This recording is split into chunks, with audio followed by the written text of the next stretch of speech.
The council chamber floated in the void between stars. Ambassador Thelcorix watched the empty seat at the diplomatic table.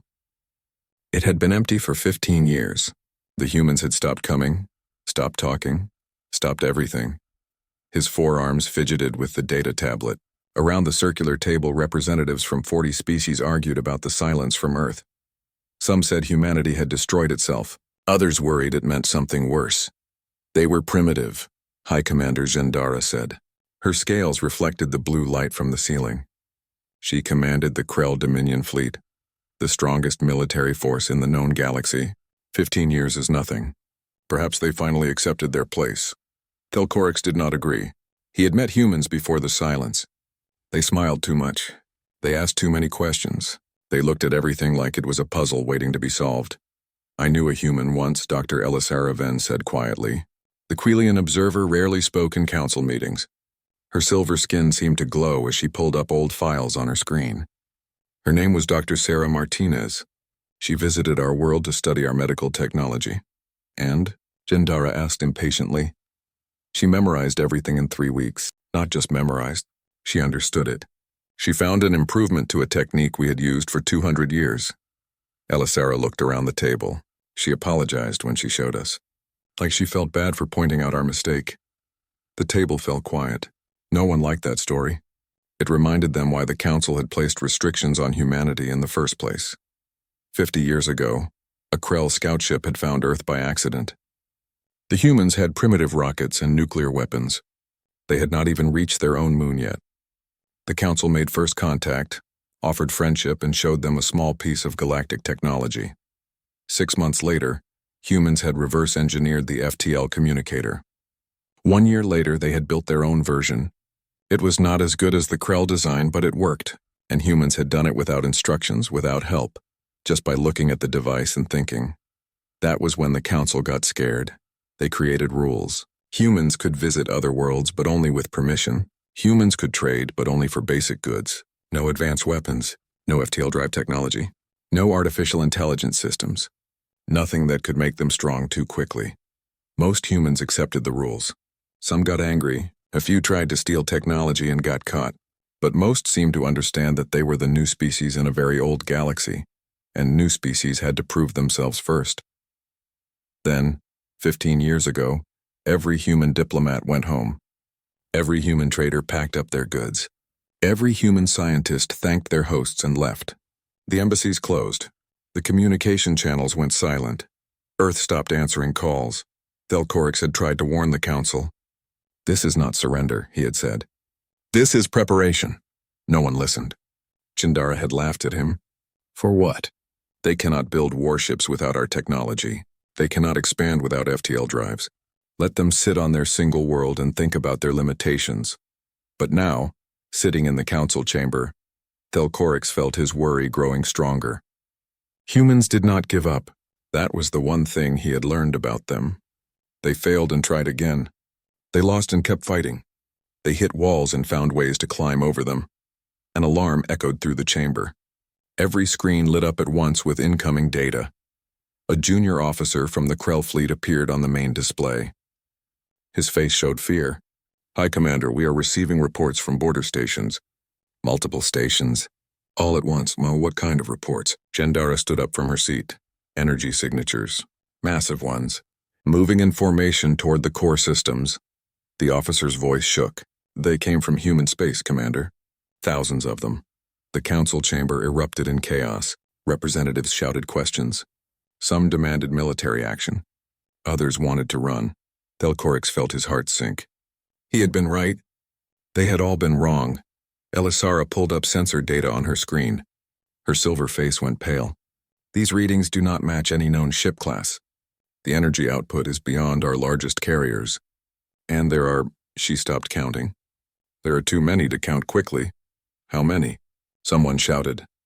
More than the entire Krell fleet, Elisara whispered. More than all our fleets combined. Jendara slammed her fist on the table. Impossible. They did not have the technology. They did not have the resources. Where did they build this fleet? A new message appeared on every screen. It came through every communication frequency at once. The translation matrix struggled for a moment, then displayed the words in everyone's native language. Greetings to the Galactic Council. This is Admiral Marcus Chen of the Terran Armada. We apologize for our long silence. We had work to do. We are ready to talk now. We are coming to you. Please do not be alarmed. We come in peace, but we will not accept restrictions anymore. We will arrive at Kelvorum Station in 7 days. We look forward to a productive conversation. The message ended. The silence that followed felt heavy. Thelcorix looked at the empty human chair. In 7 days, someone would finally sit in it again. But the galaxy would never be the same. High Commander Jendara was already shouting orders to her fleet. Find out what kind of ships these are. Find out what weapons they carry. Find out everything. But Thelcorix watched Dr. Elisara instead. She was reading old psychological profiles of humanity. Her face showed something between respect and terror. What did they do for 15 years? Someone asked. Elisara looked up. They learned. They built. They unified. She paused. They became what they needed to be. Thelcorix understood. The galaxy had told humanity to stay small, so humanity had gone silent, worked in secret, and prepared for this moment. They had turned their disadvantage into surprise. They had used 15 years to accomplish what should have taken 50. That was the most human thing possible. Outside the council station, sensor arrays tracked the approaching fleet. 7 days away, 7 days until the galaxy had to face what it had created by trying to contain it. The humans were coming, and the galaxy held its breath. The sensor station orbited a dead moon on the edge of Krell space. For 30 years, it had watched empty space and recorded nothing interesting. Tonight was different. Lieutenant Vexmal stared at his screen. The numbers made no sense. He ran the diagnostic 3 times. The equipment worked fine. The readings were real. Sir, he called to his commander, I think you should see this. Commander Hraltok walked over and looked at the display. His face went from bored to shocked in seconds. Get the High Commander on the line. Right now. Across 12 sectors, the same scene played out. Sensor stations lit up with alarms. Officers made emergency calls. The galaxy's military networks crashed from too many urgent messages at once. The human fleet was not hiding. It broadcast its position on every frequency. The ships moved in perfect formation, their engines burning bright enough to see from 3 star systems away. In the Krell War Room, High Commander Jendara watched 6 different holographic displays at once. Each one showed a different section of the approaching armada. Each one showed hundreds of ships. How did they build this many? She demanded. Where did they get the materials? Her intelligence officer pulled up mining records.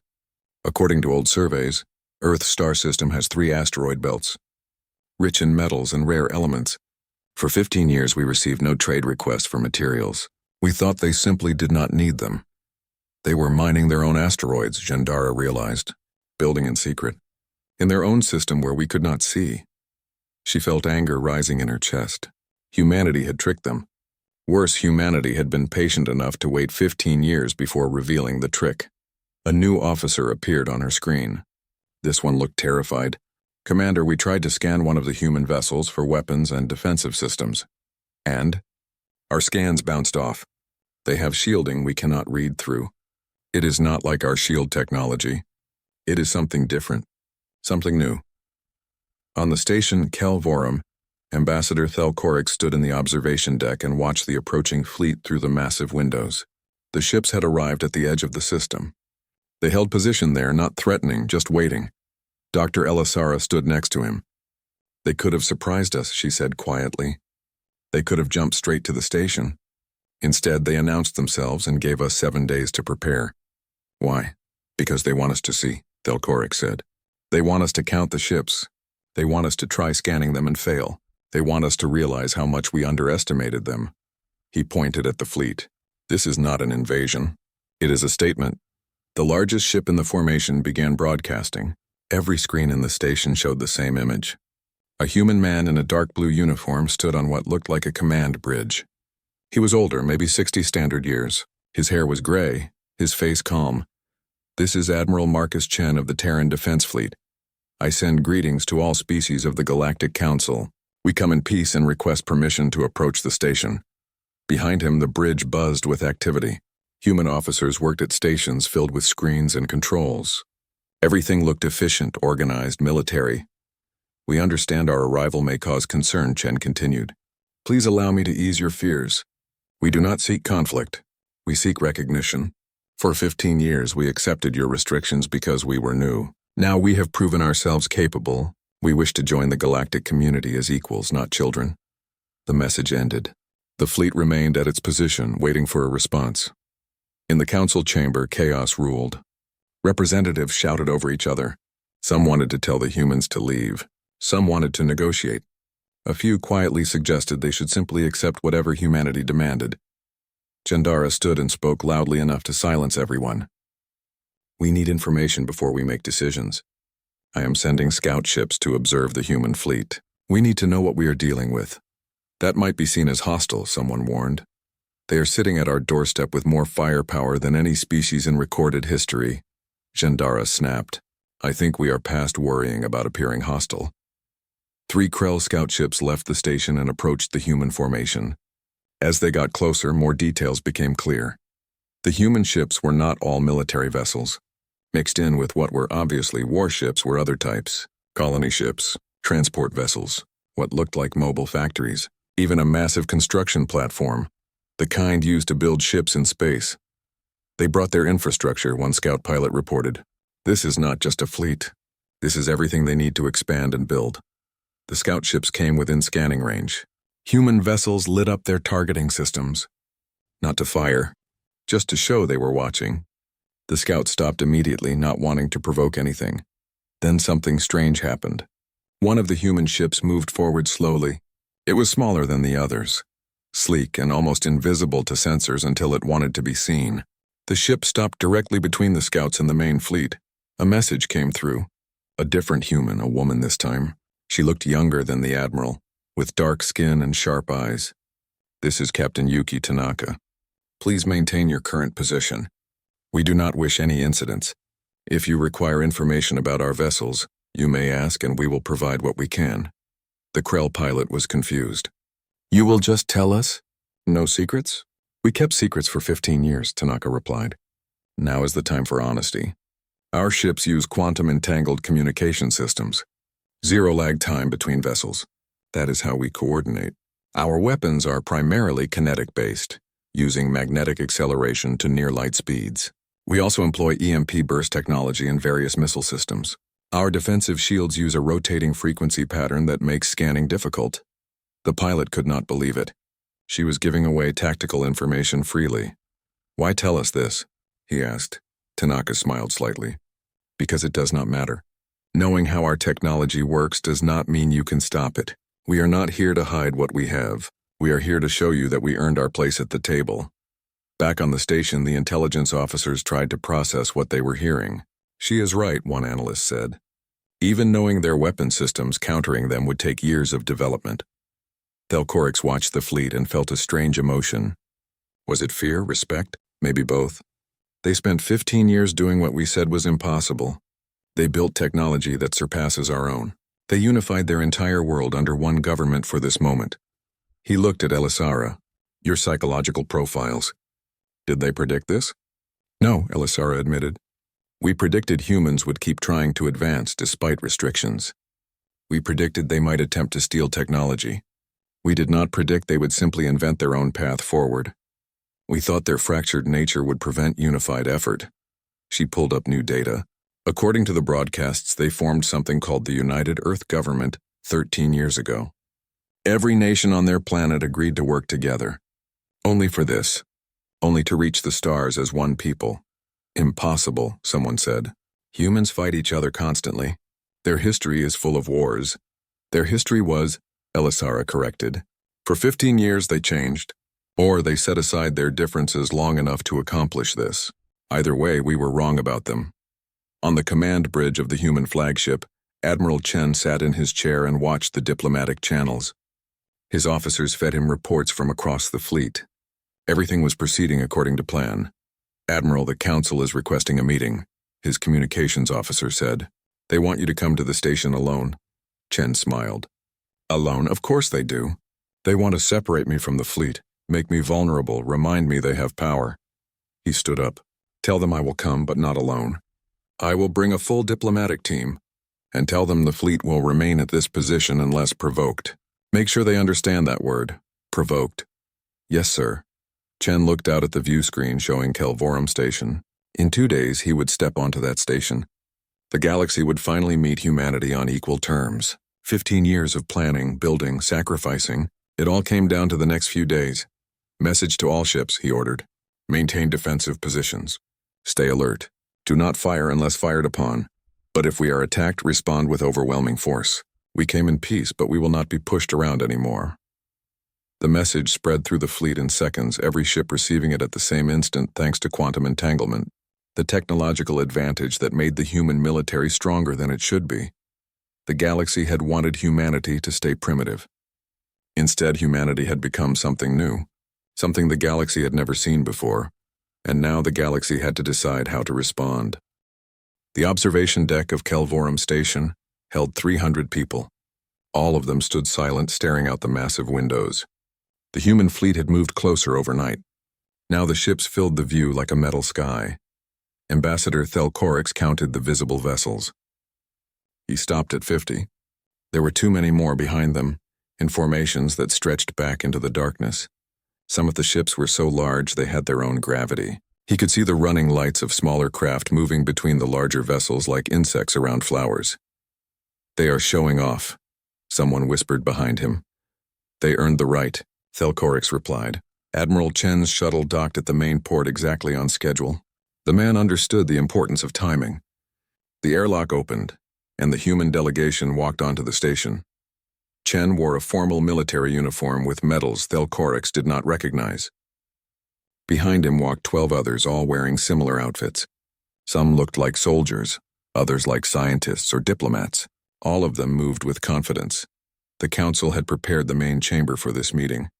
Every species had sent their highest representatives. High Commander Gendara sat at the head of the table, making it clear this was her territory. Chen entered the chamber and looked around calmly. His eyes took in every detail, every face, every exit. Then he walked directly to the empty human chair and sat down without asking permission. Thank you for agreeing to meet with us, he said. His voice was polite but firm. I am Admiral Marcus Chen, representing the United Earth Government and the Terran Defense Fleet. Gendara leaned forward. You have entered our space with an armada. You have refused to submit to scanning. You have made demands instead of requests. Explain yourself. Chen folded his hands on the table. We entered your space after announcing our presence and requesting permission. We explained our technology openly. Our only demand is to be treated as equals. These seem like reasonable actions. Equals? Gendara's scales darkened with anger. You are one species from one world. The Krell Dominion spans 40 star systems. We have been spacefaring for 3,000 years. You have been in space for barely a century. What makes you think you are our equals? The fleet outside your window, Chen replied simply. The technology we developed independently. The fact that we unified our entire world to achieve this moment. The fact that you are nervous right now, wondering what we might do next. The chamber went silent. No one spoke to Gendara like that. She stood up, her full height impressive and intimidating. You dare? I dare because I must, Chen interrupted. For 15 years my people worked without rest. We converted our entire industrial capacity to one purpose. We stripped mine our asteroid belts. We built factories in space. We created new technologies from theory alone because you refused to share yours. Every human on Earth sacrificed to make this happen. Do you know why? No one answered. Because you treated us like children. Because you made rules for us that you do not follow yourselves. Because you decided we were too dangerous to be allowed to grow. Chen stood up slowly. We looked at your Galactic Council and saw what it really was. A club for old powers who do not want competition. So we stopped asking for permission. We stopped waiting for you to decide we were worthy. We became worthy on our own. Dr. Elisara spoke up from her seat. You unified your entire world in 13 years. How? Human history shows constant conflict between your nations. One of Chen's team, a woman with gray hair and sharp eyes, answered. We told them the truth. We showed every government on Earth what the galaxy really thought of us. We explained that unless we worked together, we would be servants forever. Some nations agreed immediately. Some took longer. Some needed to see the plans, the technology, the proof it could work. But eventually everyone understood. We could stay divided and weak or unite and become strong. You speak of the last 15 years, Thelkoric said carefully. What did you build in that time? Chen pulled out a datapad and placed it on the table. Information appeared on every screen in the room. Star charts, ship designs, production numbers. In the first 5 years, we built the infrastructure. Orbital factories, asteroid mining operations, fusion power plants. In the next 5 years, we built the first warships and tested our FTL drive. In the last 5 years, we built the fleet you see outside and claimed 47 uninhabited star systems along our border. Claimed? Jandara's voice became dangerous. You claimed systems without council permission? We claimed empty systems that no one else wanted, Chen corrected. We sent colony ships 2 months ago. They are establishing settlements right now. By the time we finish this conversation, 50,000 humans will be living on new worlds. The chamber erupted. Representatives shouted accusations. Some called it an invasion. Others demanded the humans withdraw immediately. Chen waited for the noise to die down. Let me be clear about Earth's position. We are not leaving those systems. We are not asking for permission anymore. We are informing you of what we have done and what we will continue to do. You can accept us as equals or you can try to stop us. I strongly advise the first option. Is that a threat? Someone demanded. It is reality, Chen said. Look at your military assessments. Your own analysts have reported what they found. Our fleet is larger than all of yours combined. Our weapons technology is different enough that your defenses are not designed to stop it. Our ships coordinate with zero communication lag. We can strike from 3 directions at once with perfect timing. He paused. But we do not want war. We want trade, diplomacy, and mutual respect. Choose wisely. In a small side chamber, a young human officer named Sarah Okonkwo stood with a Quelian engineer named Velthar. They had met during the approach to the station and discovered they both loved mathematics. Your admiral is very bold, Velthar said nervously. Is he always like this? Sarah smiled. He is doing exactly what he planned, making them angry enough to take us seriously, but not angry enough to start shooting. She looked through the window at the human ships. For 15 years we prepared for this day. Every simulation, every war game, every scenario, we knew the Council would react this way. We knew they would feel threatened. Admiral Chen's job is to make them realize we are the threat they cannot defeat, so they will negotiate instead. What if they do not negotiate? What if the Krell attack? Then Captain Tanaka and the fleet will respond. Sarah's smile faded. We do not want that. War would be terrible for everyone. But we will not back down, we cannot. Too many humans gave up too much to get us here. Back in the main chamber, Jandara made her decision. The Krell Dominion will not accept this. You will withdraw your colonies from those systems. You will reduce your fleet to reasonable defense levels. You will accept council authority, or we will force you to comply. Chen did not look surprised. I hoped you would be wiser. Very well. You have made your choice. He turned to his delegation. We are leaving. The fleet will remain at current position. If any vessel approaches with hostile intent, we will defend ourselves. You cannot dictate terms to us. Jandara shouted. Chen stopped at the door and looked back. Commander, we just did. Your analysts know the truth even if you will not admit it. You cannot win a war against us. You can only lose slowly or quickly. I suggest you think carefully about your next move. He walked out, his team following. Thelkoric watched them leave and felt his heart racing. The human admiral had just challenged the most powerful military leader in the galaxy and walked away. Either Chen was brilliantly confident or dangerously reckless. Maybe both. Mobilize the fleet, Jandara ordered. I will teach these humans about power. Commander, Elisara said desperately, please reconsider. Their psychological profile suggests they are prepared for this response. They may be counting on it. I do not care about profiles.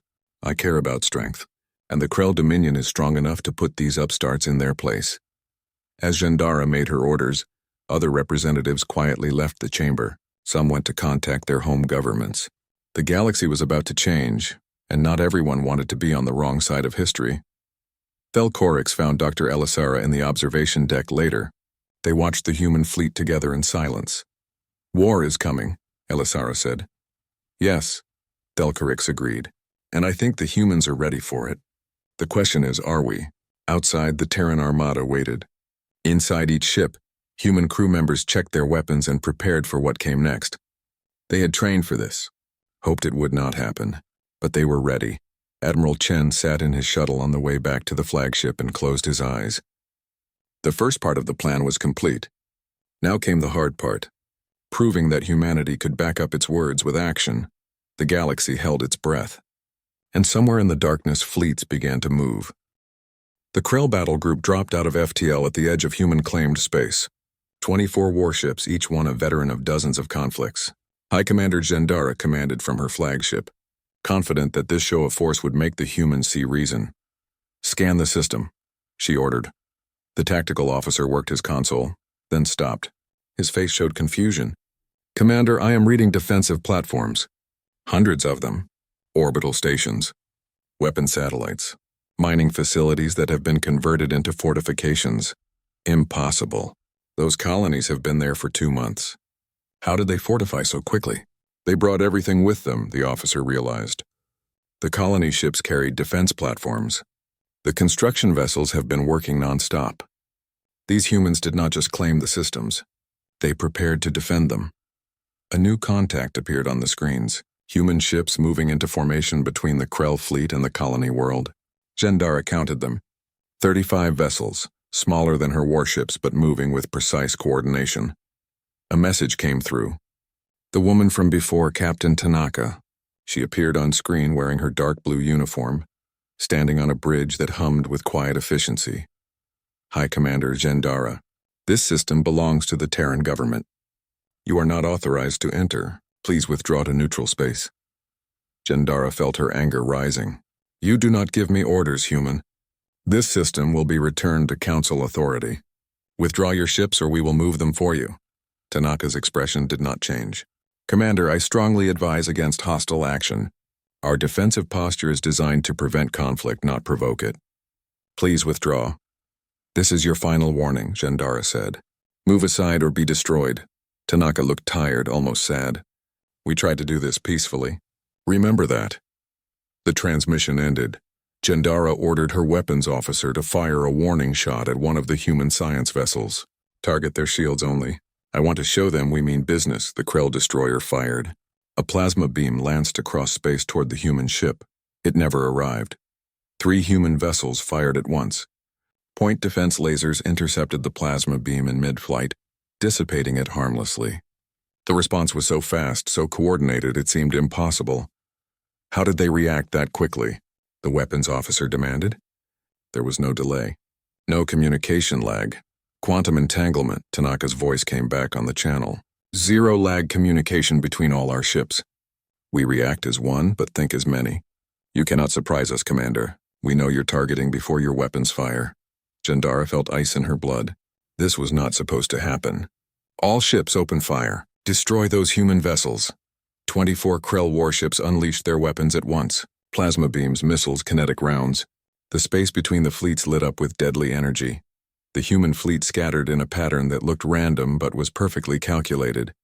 Ships moved in impossible coordination, each one covering the others. Their point defense systems intercepted 90% of the incoming fire. The remaining 10% hit rotating shields that absorbed the impact. Then the humans returned fire. Railguns fired metal slugs accelerated to near light speed. The projectiles hit Krell shields before sensors could detect them. Shields collapsed under the kinetic impact. EMP burst followed, disabling weapon systems. Missiles with quantum computing guidance systems evaded countermeasures and struck with perfect accuracy.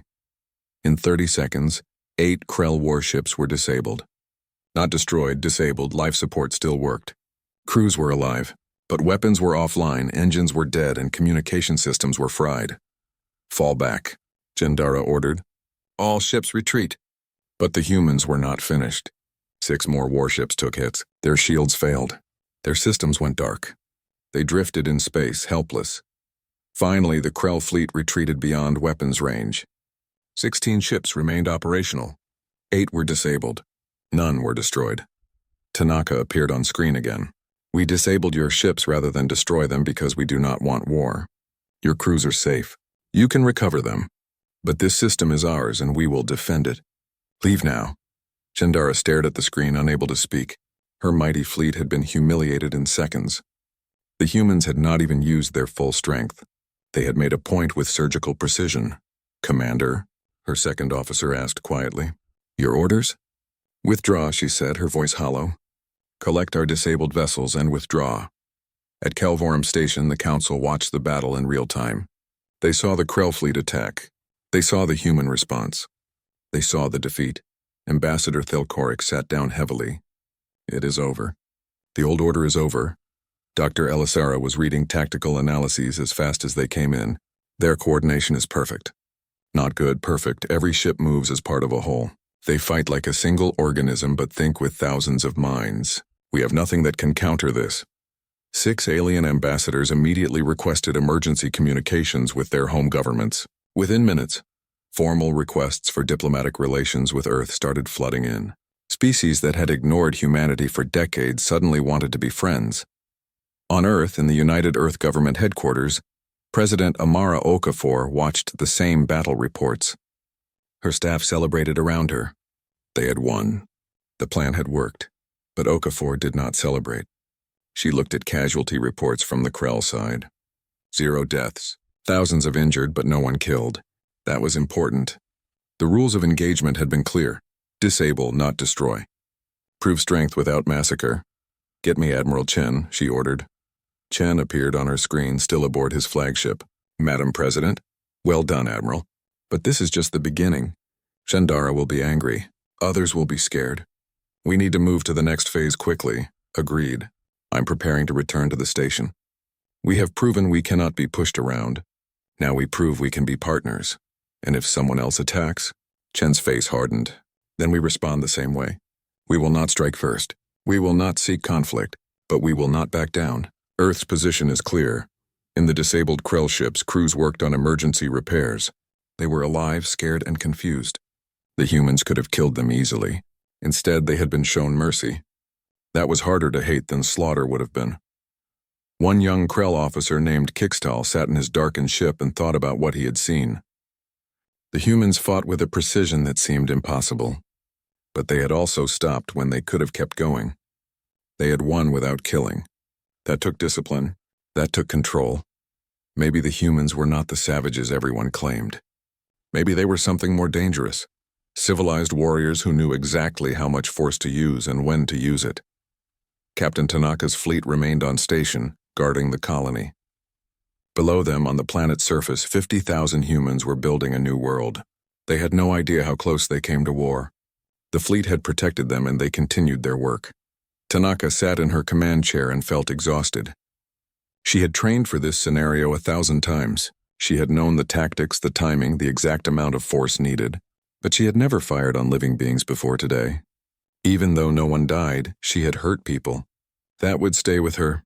"Captain," her communications officer said, "we are receiving a message from Earth. The President thanks us for our service and restraint." "Acknowledge," Tanaka said quietly.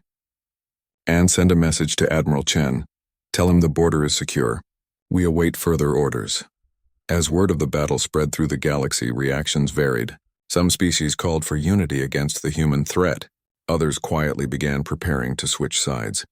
The smart ones started thinking about what they could offer, humanity in exchange for friendship.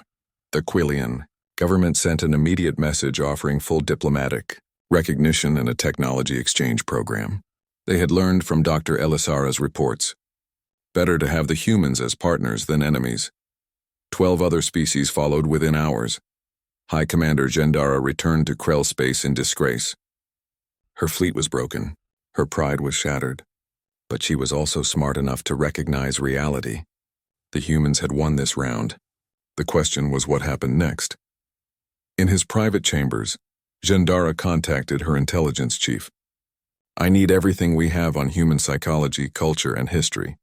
I need to understand what drives them. We cannot defeat them militarily, but perhaps we can predict them politically." "Yes, Commander." Alone, Jendara looked at the tactical data from the battle. The humans had fought with honor.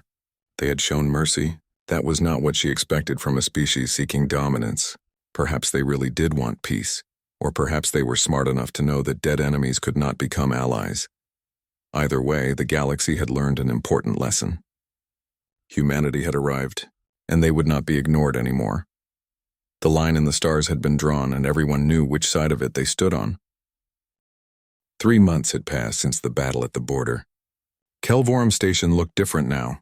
New docking ports had been added to accommodate human vessels. The council chamber had been rebuilt with more seats around the table. The galaxy was changing, and the station changed with it. Ambassador Thelcorix walked through the corridor and noticed something remarkable. Human officers walked alongside Quelian scientists. A Krell diplomat was having lunch with a human trader. Species that had barely talked to each other before now worked together because humanity had forced them to choose sides, and most chose cooperation. The new Galactic Council meeting was about to begin. Thelcorix entered the chamber and saw the difference immediately. The old circular table was gone. In its place stood a larger table with no head position. Every species sat equal. And at one section, wearing their dark blue uniforms, sat the human delegation. Admiral Marcus Chen was there, though he had announced his retirement last week. Next to him sat Ambassador Jennifer Hartley, the new permanent human representative. Captain Yuki Tanaka attended as military liaison, and there were others, experts in trade, science, and law.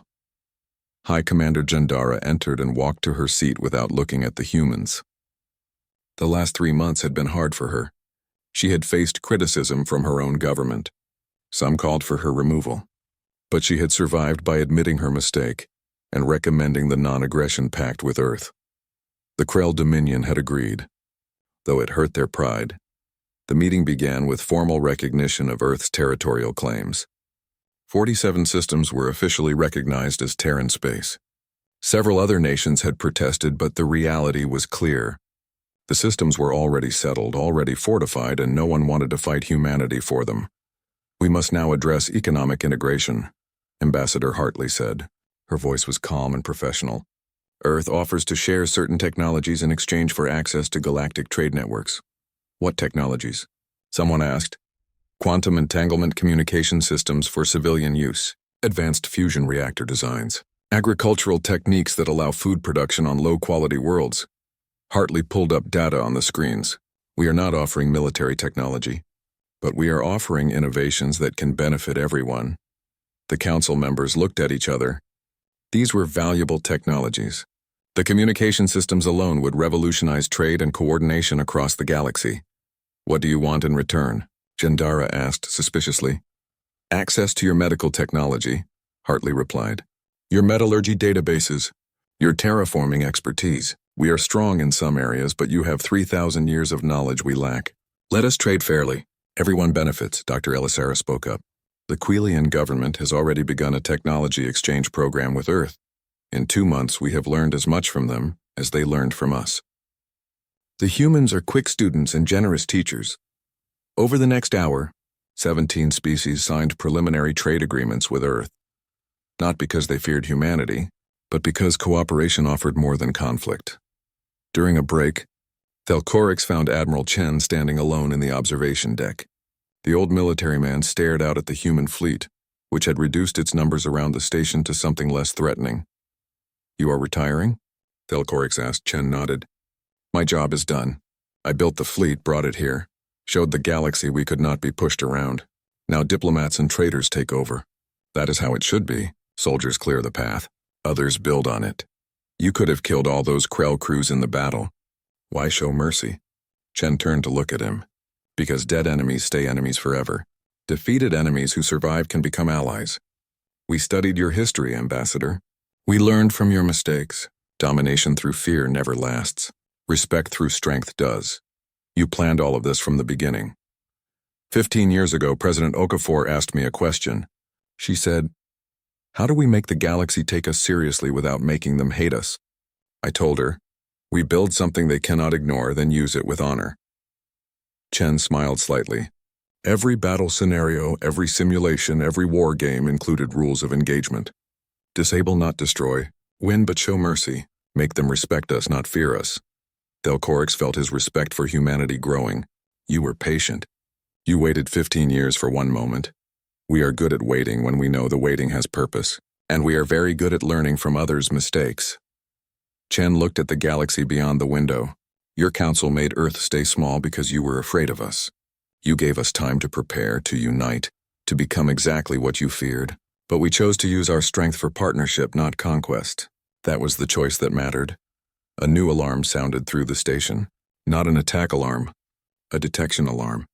The screens in the observation deck lit up with data. Something was approaching from beyond the galactic rim. Something big.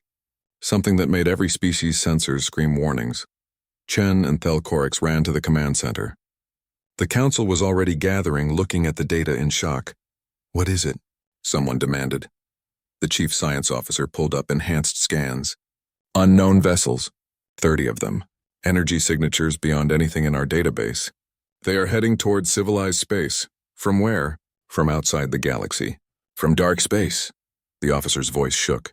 "They have been traveling for years, maybe decades, and they are not slowing down." The chamber fell silent. Every species in the galaxy knew the old stories. Legends of things that came from the darkness between galaxies. Ancient warnings about what lived in the empty spaces. Most thought they were myths. Apparently, they were wrong. High Commander Gendara stood up. "We need to mobilize our defenses. All of them. Whatever that is, we must be ready." Ambassador Hartley stood as well. "Commander, the Terran Defense Fleet stands ready to assist. We are all in this together now." Gendara looked at her for a long moment. Pride warred with pragmatism on her face. Finally, she nodded. "Very well. Send for Captain Tanaka and her tactical expertise. We will need your quantum coordination to face this threat." Over the next 3 hours, the galaxy did something it had never done before. Every species pooled their military resources. Every fleet coordinated with every other fleet. And the humans, with their quantum-entangled communication systems, helped coordinate it all. Captain Tanaka stood in the Joint Tactical Center, surrounded by officers from a dozen species. Her skills in coordination made her invaluable. The humans had trained for combined operations for years. Now that training proved its worth. "The unknown vessels will reach the outer colonies in 2 weeks," she reported. "We have time to position our forces, but we need to know what we are facing." "Send reconnaissance drones," Gendara ordered. "Human and Krell both. Let us see what approaches." The drones launched. The galaxy waited. On Earth, President Okafor received reports about the new threat. She stood in the same office where, 15 years ago, she had made the decision to unify Earth and build the Armada. That decision had been for one purpose: to make humanity equal in the galaxy. Now humanity was equal, and that meant facing the same threats as everyone else. "Madam President," her chief of staff said, "Admiral Chen sends a message. He asked to delay his retirement. The fleet needs experienced command." Okafor smiled sadly. "Tell the Admiral his retirement can wait. Tell him Earth needs him one more time." Back on the station, young Lieutenant Sarah Okonkwo worked alongside her new friend Velthar, preparing defensive calculations. 3 months ago, they had been on opposite sides. Now they worked together naturally. "My people used to say humans were dangerous," Velthar said while running numbers. "Now we work side by side." "It is strange how quickly things change," Sarah nodded. "My grandmother told me something when I joined the fleet. She said, 'Yesterday's enemy can be tomorrow's friend if you are wise enough to let them.' I think she was right." In his quarters, Admiral Chen put his uniform back on. His retirement had lasted less than a day. He looked at himself in the mirror and saw an old soldier about to face one more battle. But this time he would not fight alone. This time the galaxy stood united. Ambassador Thelcorix stood in the council chamber and looked at the assembled representatives. Humans, Krell, Quilians, and 37 other species. 3 months ago they could barely agree on anything. Now they planned a joint defense against an unknown threat. "Perhaps this is what we needed," Dr. Elisera said beside him. "A reminder that we are all citizens of the same galaxy, that our differences mean nothing when faced with something from beyond." "The humans forced us to see that," Thelcorix replied. "They arrived with an armada and made us choose. Unite or divide, partner or fight. We chose unity. Now that choice will be tested." The reconnaissance drones reached the approaching vessels and transmitted data. The images appeared on every screen in the station. Ships, massive ships. Ancient designs covered in markings from a civilization no one recognized. Dead ships that somehow still moved, powered by something unknown. And coming straight toward inhabited space. Ambassador Hartley looked at the images and spoke calmly. Counselors, I believe we have a significant problem.